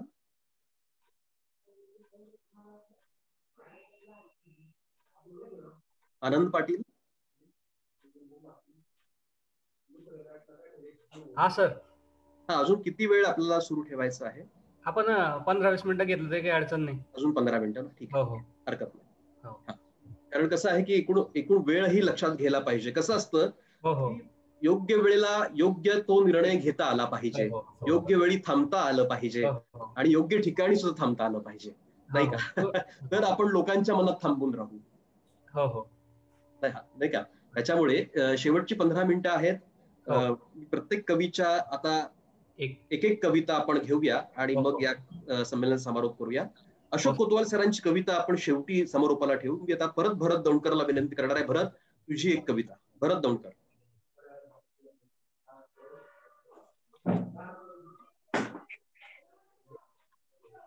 भरत, हॅलो. हा तुझी एक कविता. हा, एक लहान कविता. हा, छोट्या छोट्या कविता आता घेऊ, कारण 15 मिनिटात आपल्याला 5 जणांच्या कविता संपल्या पाहिजेत. कवितेचं नाव आहे घुंगरू. नाचण्यापुरती कंबर हलत राहील तितक्या दिवसांची माही जिंदगी, नाचून नाचून टाचा गेल्या आणि माझ्याच पायाखाली माझ्या स्वप्नांच्या काचा आल्या. एकदाचा शेवटचा चिरा भरून घुंगरा संघ आई मला बी टाकणं मारून. साहेब, तुमच्या माझ्यात फरक इतकाच, काळ समजून मी पायात घातली बेडी आणि चारित्र्याच्या घराला तुम्ही आतून लावली कडी. साहेब, आतून लावली कडी. तुमच्या माझ्यात फरक इतकाच, माझं नाच गाणं मला माझ्या अतडीचा पीळ वाटतो. माझं नाच गाणं मला माझ्या अतडीचा पीळ वाटतो, पण तुमची नजर अशी की कातडीवरचा डाग सुद्धा तुम्हाला गालावरचा तीळ वाटतो. साहेब, तुम्हाला गालावरचा तीळ वाटतो. 2 दिवस कपाळावर नाचून जातं तुमचं कुंकू. 2 दिवस कपाळावर नाचून जातं तुमचं कुंकू. आता त्या घुंगराला मी नाव कुणाचं लावू? असंच असतं घुंगरांचं. एकदा का वाजू लागलं का ते मनात सुद्धा मावत नाही. घुंगरू पावतो तुम्हाला, पण आमच्या पायांना कधीच पावत नाही. कसं सांगावं हा तमाशा नाही, कसं सांगावं हे कला केंद्र, हा देह आहे हे कला केंद्र नाही. कसं सांगावं हा देह आहे हे कला केंद्र नाही. जन्माच्या घरात जगण्यात जसा जगण्याचा किराणा भरावाच लागतो, जन्माच्या घरात जसा जगण्याचा किराणा भरावाच लागतो, तसं गाणं सुरातलं असूनही तर बेसूर ताल हा धरावाच लागतो. साहेब, ताल हा धरावाच लागतो. क्या बात आहे, क्या बात आहे. ताल हा धरावाच लागतो आणि ताल धरायला लावणारी कविता ज्याची आहे, यांनी नितीन देशमुखला विनंती करणार आहे, एक ताल धरायला लावणारी तुझी वराडी बोलीतली कविता जर म्हटलीस तर फार चांगलं होईल. गेले जमाने. माळीचे झोके लईत झुले, माळीचे झोके लईत झुले, अंगणात माया शेवंती फुले. गेले जमाने आंबे चिचाचे, बोरीच्या खाली बुरईचाचे, बोरीच्या खाली बुरईचाचे. भूल जा बसे येटाय हासे, भूल जा बसे येटाय हासे, गेले सोडून कौलाले बासे. बजार भरे झोऱ्यात काय, कलदार काढे चंचीतून माय. कौवा हुरडा तोंडाले पाणी, कौवा हुरडा तोंडाले पाणी, इटीन घासा गुईचटवानी. गेले जमाने आंबे चिचाचे, बोरीच्या खाली बुरईचाचे. गावात जत्रा भरात होती, गावात जत्रा भरात होती, गावात जत्रा भरात होती, पुऱ्यात मैना वयात होती. गेले जमाने आंबे चिचाचे, बोरीच्या खाली बुरईचाचे.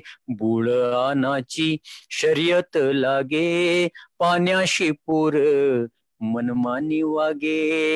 हिरीत उड्या मारती पोर, हिरीत उड्या मारती पोर, चढा उतराले लागे ना दूर. गेले जमाने आंबे चिचाचे, बोरीच्या खाली बुरईचाचे. शेणाचं गोंदन पुरणाची पोई, झेंडवाईन ओवाया गाई.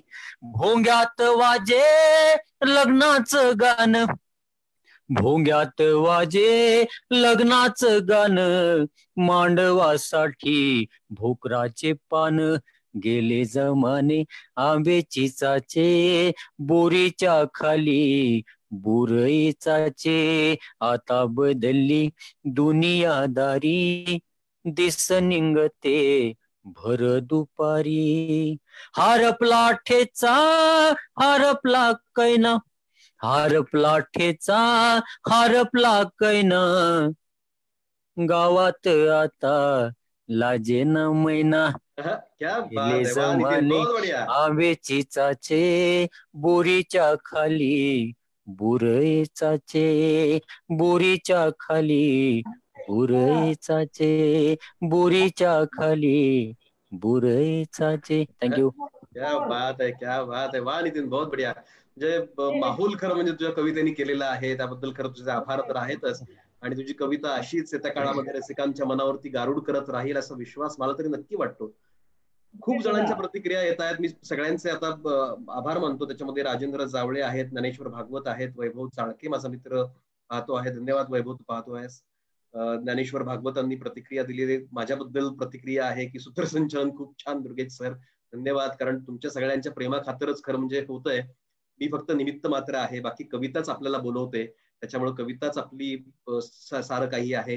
राजन पोळ पाहता आहेत, राजन पोळ तुमचंही स्वागत आणि धन्यवाद, तुम्ही पाहताय. सुनीताताई तायडे पाहतायत, तुमचंही आभार. खूप जणांच्या प्रतिक्रिया आणि छान मला बरं वाटतं आहे. आणि दिव्य मराठीचे अगदी मनापासून आभार की इतकी चांगली संधी खरं म्हणजे तुम्ही आम्हाला उपलब्ध करून दिलेली आहे. आता शेवटच्या 3 कविता होणार आहेत. एक विष्णू थोरे, नंतर अशोक कोतवाल सरांच्या कवितेने समारोप करणार. त्याच्या आधी मी माझी एक कविता, आता आपण म्हटलीच पाहिजे कविता नाही का, कारण इतक्या कविता ऐकल्यानंतर सूत्रसंचालक म्हणून आपण गप्प बसून कसं चालेल नाही का. त्याच्यामुळे मी माझी एक कविता म्हणणार आहे नंतरच्या टप्प्यामध्ये. विष्णूला विनंती करतोय, विष्णू तुझी एक कविता सादर करा.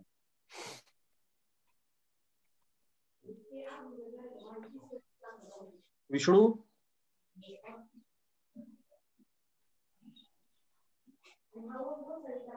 विष्णू थोरे समोर घे विष्णू. विष्णू, अरे कुठे गायब झालास? आणि आहे ना तुमच्या अरे मग कवितेच्या समोर प्रकट व्हा तुम्ही आता. सगळे रसिक वाट पाहतायत, विष्णू कधी प्रकट होत आहेत. तुमच्या कवितेने समारोप करा. हा करतो करतो. तुझी कविता तर म्हण ना तू. म्हणूया. हो, एक कविता म्हण, छोटी कविता म्हण. ओके, चला चला. एक ग्रामीण कविता. हो, एक म्हण म्हण. पेरलेलं रान सार ऊन जाळीत चाललं, पेरलेलं रान सार. म्यूट काढ, म्यूट काढ, म्यूट आहे विष्णू, म्यूट आहे माईक. कटाळलं, पेरलेलं रान सार ऊन जाळीत चाललं, नक्षत्राच्या पावसान गावाने मग कटाळलं, ढगवांजोटे माथ्यावर भुई तापली तापण. भरत, ढगवांजोटे माथ्यावर भुई तापली तापण, निवाऱ्याला राखलेलं बिळ सोडलं सापान, पिळवता गेले काळ झालाच रे, धुळ पेरा उसवता गेले काळ झालाच रे, कोणी गुजिऱ्या मोराचे पाय खुडले नाच रे. वाह वाह वा रे वा, क्या बात है. पाय खुडले नाच रे, पेरलेलं रान सार ऊन जाळीत चाललं, नक्षत्राच्या पावसान गावने मग कटाळलं, गावने मग कटाळलं, गावने मग कटाळलं. क्या बात है, क्या बात है. बढिया विष्णू. खूप सुंदर कविता विष्णूंनी म्हटलेली आहे. धूळ पेरा उसवताय संग्रहाची ही शीर्षक कविता आहे. विष्णू धन्यवाद. खूप छान एक माहोल त्यामुळे तयार झालेला आहे. पण असं कोरडं नक्षत्र येत्या काळात तुमच्याकडे राहू नये आणि सगळीच खुली नक्षत्र असली पाहिजेत नाही का. त्यामुळे तुझ्या शब्दाचा ओलावा तुझ्या पिकांना मिळतो आहे आणि म्हणून तुझं कवितेचं पीक असं बहरून येत आहे असं मला वाटतं. वा वा दुर्गेशा, क्या बात. आता आपण समारोपाकडे येतोय. आपल्या सगळ्यांमध्ये ज्येष्ठ असलेले अशोक कोतवाल सरांना मी विनंती करणार आहे की त्यांनी समारोपाची कविता म्हणायची आहे, पण त्याच्या आधी मी माझी कविता म्हणतो, म्हणजे मग अशोक कोतवाल सरांना समारोप करता येईल आणि मग आपण या मैफलीची सांगता करणार आहोत. एक माझी कविता तुमच्या समोर ठेवतो पहा. हे तुझे येणे जसे की पावसाळ्यासारखे, हे तुझे येणे जसे की पावसाळ्यासारखे, आणि माझे तृप्त होणे चातकाच्या सारखे. हे तुझे येणे जसे की पावसाळ्यासारखे, आणि माझे तृप्त होणे चातकाच्या सारखे. बाळशी तू मोगरा अन्या जीवाला जाळशी, बाळशी तू मोगरा अन्या जीवाला जाळशी.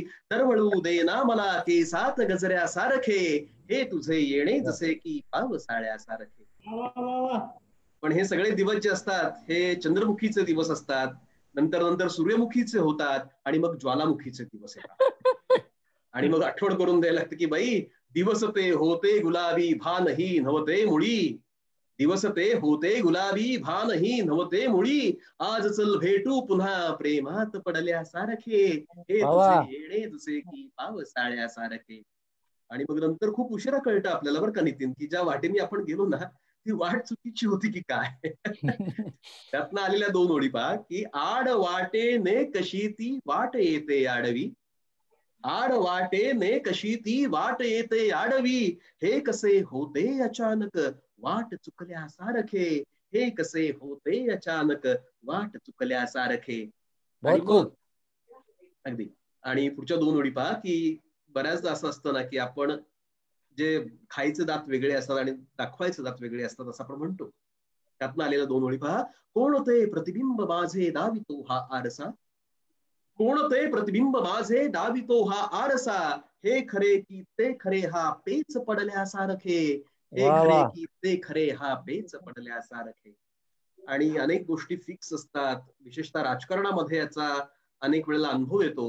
आणि दिव्य मराठी सारखे व्यासपीठ आहे त्यामुळं पत्रकारांना तर हे नक्की माहिती आहे, जवळून पाहतात पत्रकार सगळ्या गोष्टी. काय असतात त्या पहा. मी तुला मारेन खोटे, मी तुला मारेन खोटे धाक ही खोटा उगा, मी तुला मारेन खोटे धाक ही खोटा उगा. तू सुद्धा करशील तेव्हा फक्त रडल्यासारखे, तू सुद्धा करशील तेव्हा फक्त रडल्यासारखे. आणि शेवटचा शेर पहा की आपल्याला असं वाटतं की सगळं चाललंय हे आपल्यामुळं चाललेलं आहे. म्हणजे बैलगाडी चाललेली असते, त्याखाली कुत्रं चाललेलं असतं, त्या कुत्र्याला वाटतं की आपल्यामुळेच ही बैलगाडी चाललेली आहे. पण प्रत्यक्षात तसं असतं का? हा, ह्या जगाला लख केले काजव्यांना वाटले, ह्या जगाला लख केले काजव्यांना वाटले. ते असे थाटात होते सूर्य असल्यासारखे, ते असे थाटात होते सूर्य असल्यासारखे. बहुत खूप, बहुत खूप. धन्यवाद. आणि आता मात्र निरोपाची वेळ आपली जवळ आलेली आहे, त्यामुळे समारोपाची कविता अशोक कोतवाल सरांना मी विनंती करणार आहे की त्यांनी या मैफिलीचा समारोप करावा. अशोक कोतवाल सर.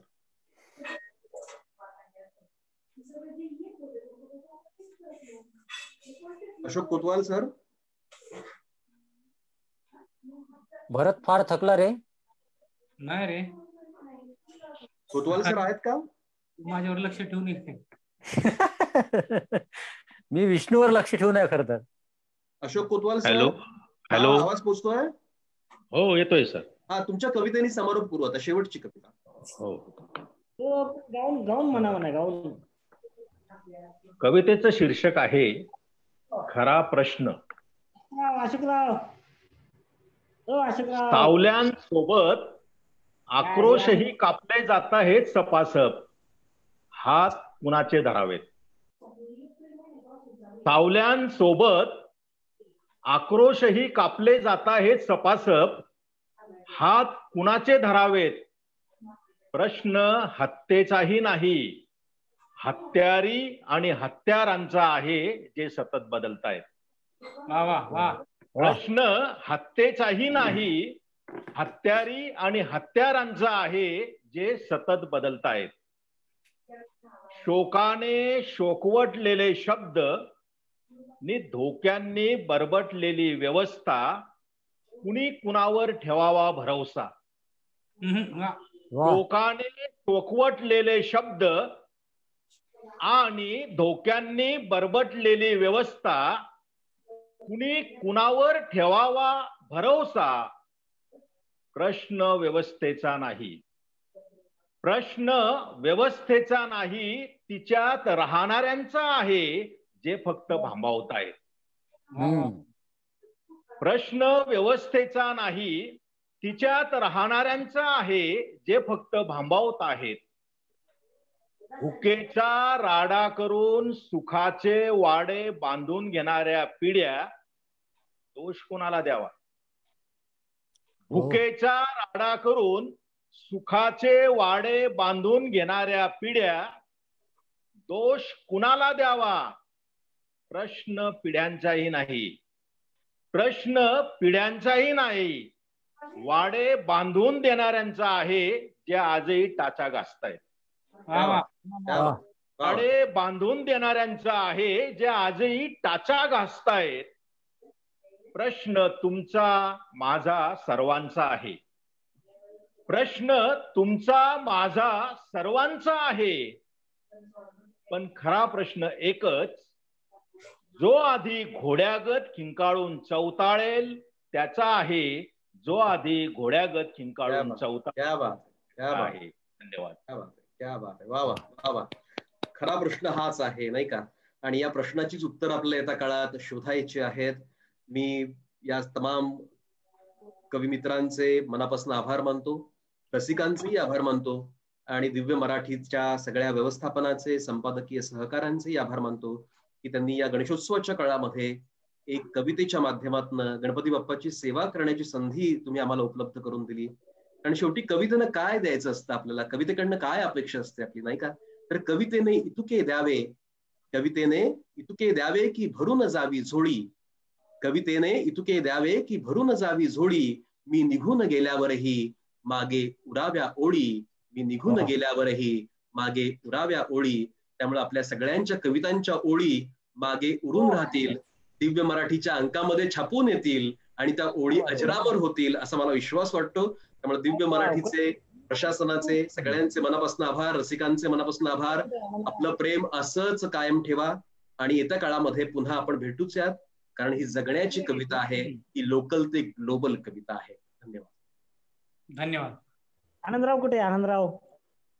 हा सर. आणि धन्यवाद धन्यवाद. पण आनंदराव कुठे? दिव्य मराठी या रे या. अरे क्या बात आहे, क्या बात आहे. कशी मजा झाली? एकदम सगळ्यांचे आभार. दुर्गेश सर, आपला नितीन देशमुख दादा, विष्णू दादा, अशोक कोतवाल सर, भरत दौंडकर सर, सगळ्यांनी अगदी छान मैफिल रंगवली आणि रसिकतेचे पंढरी गाठण्यासाठी कवितेचा विठ्ठल नक्कीच पावेल असा आशावाद व्यक्त करतो. खरं तर म्हणजे एका तासात निश्चित झालेली मैफल आपण सगळ्या अक्षर मित्रांनी, श्रवण मित्रांनी साथ दिली, त्यामुळे आपल्या सगळ्यांचे आभार. धन्यवाद. क्या बात आहे, क्या बात आहे.